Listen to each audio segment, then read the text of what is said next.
নমস্কার বন্ধুরা, নবরান্নাঘরে একটা নতুন রেসিপিতে তোমাদের সবাইকে আবারও অনেক অনেক স্বাগত। আজকে রান্না শুরু করার আগে তোমাদের সাথে একটু কথা বলে নিই। রোজ তো দেখো আমি অন্য রান্নাঘরে রান্না করি, ওই পাশে রান্নাঘরে। তো আমার তো একটা ছোট হোম ডেলিভারি আছে, তো সেখানে আমি সেই যে রান্নাগুলো আমি কিন্তু এখানেই করি, সামনের রান্নাঘরে। তো আমাদের তো কাল রাত্রির থেকে প্রচন্ড বৃষ্টি হয়েছে, ওই পাশে রান্নাঘরে পুরো জল ভরে গেছে, মানে এত জল, ঘরেও জল ছিল, এখানেও ছিল, এগুলো এখন কমেছে। সেই জলের পুরো গল্প কিন্তু তোমরা আমার যে আরেকটা চ্যানেল আছে এক্সপ্লোর উইথ নব, সেখানে গেলে দেখতে পাবে। তো সেই জন্য ওখানে জল, তো আজকে সেই জন্য রেসিপি তো করতেই হবে, এখান থেকে করছি।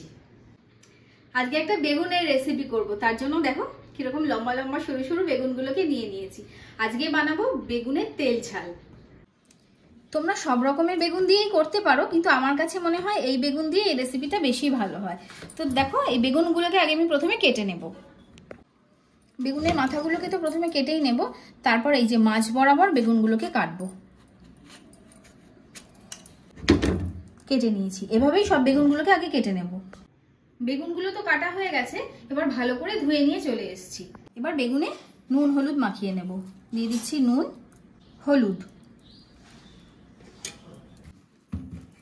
ভালো করে নুন হলুদ মাখিয়ে নিয়েছি। এবারে ফ্রাইং প্যানে তেল দিয়ে দিয়েছি, তেলও গরম হয়ে গেছে, বেগুনগুলোকে ভাজবো।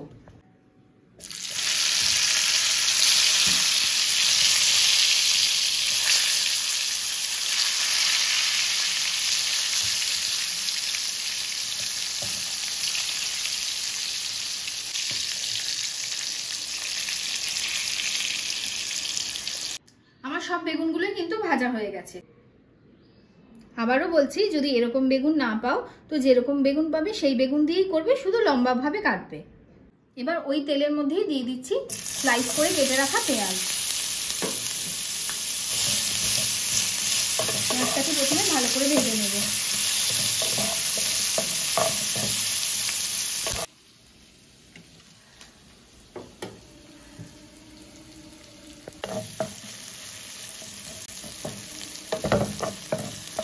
পেঁয়াজ ভাজা ভাজা হয়ে গেছে, এবারে দিয়ে দিচ্ছি নুন,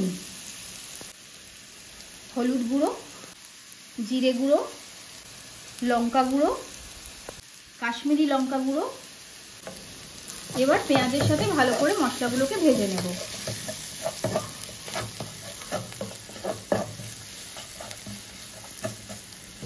গুঁড়ো মশলা পেঁয়াজের সাথে ভাজা হয়ে গেছে, এবারে দিয়ে দিচ্ছি আদা রসুন বাটা।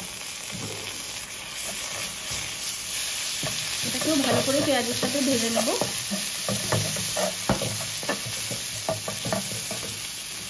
দিয়ে দিচ্ছি সামান্য জল।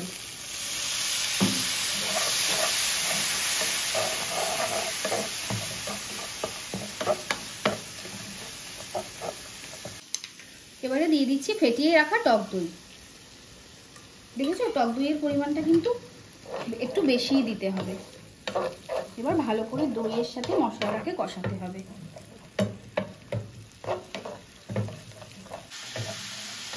মশলা ভালো মতো কষানো হয়ে গেছে, এবারে দিয়ে দিচ্ছি চিনি।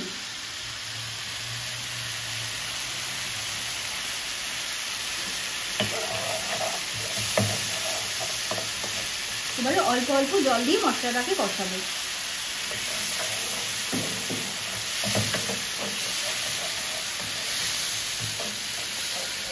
জল দিয়ে দিয়ে মশলাটা কিন্তু আমি ভালো মতো করে কষিয়ে নিয়েছি, কাঁচা গন্ধও চলে গেছে, আর গ্রেভি আমার পুরো রেডি।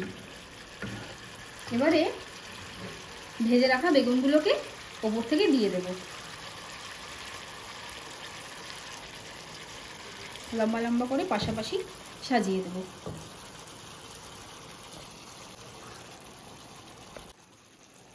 সব বেগুনগুলোকেই সাজিয়ে দিয়েছি, জাস্ট অল্প অল্প মশলা নিয়ে বেগুনে দিয়ে দিচ্ছি। বিশেষ কিছু নাড়াচাড়া কিন্তু আমি করব না। এবারে বেগুনের মধ্যে ঝোলগুলো ঢুকবে, তো তার জন্য বেগুনটাকে আমি একদম কম আঁচে করে ঢেকে রাখবো 2 মিনিটের জন্য। বেগুনটা যতক্ষণ হচ্ছে তোমাদের একজনকে দেখাই। এই দেখো, ওর নাম রিও। যখনই আসি ও সারাদিনই দেখে আমি রান্না বান্না করি, ওই যে হ্যাঁ বলেও দিল। হ্যাঁ এবার মাথা খারাপ করছিল যখন এসছি, কি দিয়েছি রিও তোকে বল। আমি হ্যাঁ ঠিক আছে, পেয়ারা খেয়েছে, পেয়ারা খেয়ে বসে আছে। ও ভীষণ ভালোবাসে পেয়ারা, আপেল। হ্যাঁ সবাই বুঝেছে। এবার ঢাকনাটা খুলে নেব। দেখো সাইড থেকে তেলও ছেড়ে দিয়েছে। এবারে ওপর থেকে দিয়ে দেবো গরম মশলার গুঁড়ো।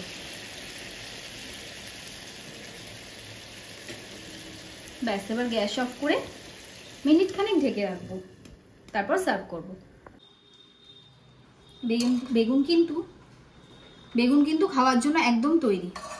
তোমরা অবশ্যই একবার এভাবে বাড়িতে কিন্তু বানাবে, তারপর দেখো কিরকম লাগে। যারা বেগুন খেতে পছন্দও করে না তারাও কিন্তু চেয়ে চেয়ে খাবে। আমার বেগুনের রেসিপি তো কমপ্লিট। আর দেখলে তো ঘরে থাকা খুব সামান্য উপকরণ দিয়েই আমি কিরকম এই বেগুনের তেল ঝালটা বানিয়ে নিলাম। আর অবশ্যই গরম ভাতের সাথে তো খাবেই, গরম রুটি দিয়েও তোমাদের সমানভাবেই ভালো লাগবে। যারা ভাত রুটি দুটোই পছন্দ করো তাদের তো কোনো কথাই নেই।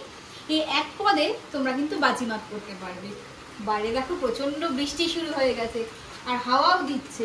যাই হোক, তো রেসিপিটা কিরকম লাগলো সেটা কিন্তু আমাকে অবশ্যই কমেন্টে জানাবে। ভালো লাগলে একটা লাইক শেয়ার করে দেবে।